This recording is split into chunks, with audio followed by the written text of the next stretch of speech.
hop or R&B album would be your bar for mixing and mastering, and why? I don't remember the name of the album. It's a Keisha Cole album. It was her first album.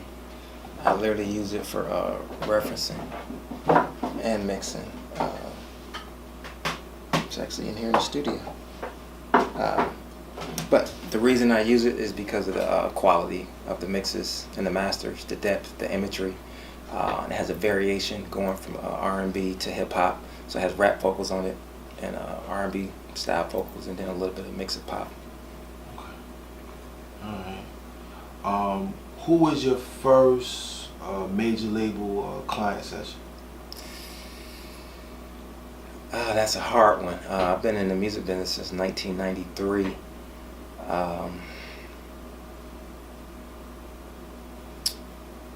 And it varies. My first major label client, I was just strictly an engineer, and it was DJ Toomp. And I was engineering for him in one of my locations. The first label, I don't know if it was Ichiban or wow,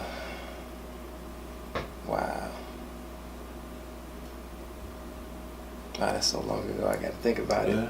Yeah, because I've worked with so many people. Well, you could give us anything as far as what you remember, what you memorable early on. Yeah, Soul Sound started in Detroit, came to Atlanta in '95. It was either Atlantic or Universal. And my first memorable artist, I'm gonna have to say, was Lil Jon and the East Side Boys. Okay. But before that, it was Pebbles Group 4.0. Both of those were really good for me because I got a chance to really see how to squish together aggressive vocals with Lil Jon and East Side Boys, but Pebbles and 4.0 was like a R&B feel and a lot of vocals. So those are two pretty much set where I teach today based off of what I learned early on. Those two different are really aggressive recording techniques and styles. What was it like working with Toomp early on? It was great.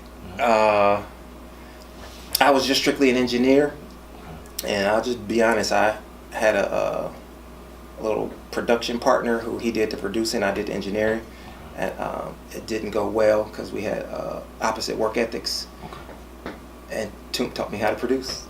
Wow. You know, because I would engineer his sessions, and then he recommended I get an MPC instead of having my hands tied by that ex-associate. And it was very important because it gave me an idea how to mix Southern drums coming from the Midwest. Really influential. Name some of the television shows that use Soul Asylum studios and film here. Wow. R&B Divas, Love and Hip Hop, Braxton Family Values, Nene Leakes, Big Rich Atlanta,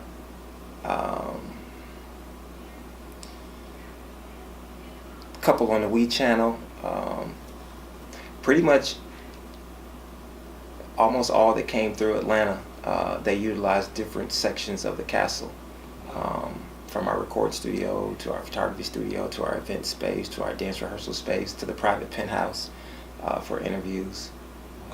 But VH1, TV1, Style Network, they all like the castle. Okay. How did we get those clients? Yeah. Well, you know, I've been in the music business a really long time, and we have a great location, and they like how we operate. So one producer would talk to the next producer, or the associate producers would like the location, because even though we're charging them, we're very accommodating, and the word would just get out.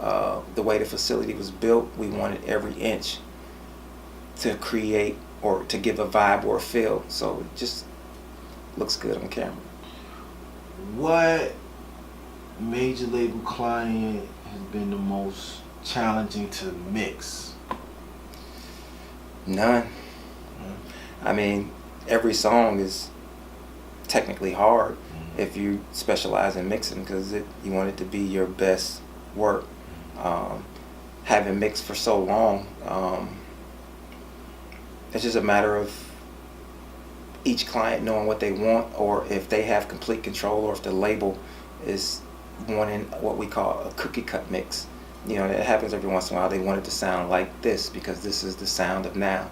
You know, and for me, that's even easier than just a mix I have total control over, because it's just hearing delays, reverbs, and certain aspects of the quality of a mix to emulate in that mix that the label wants. So what mix are you most proud of?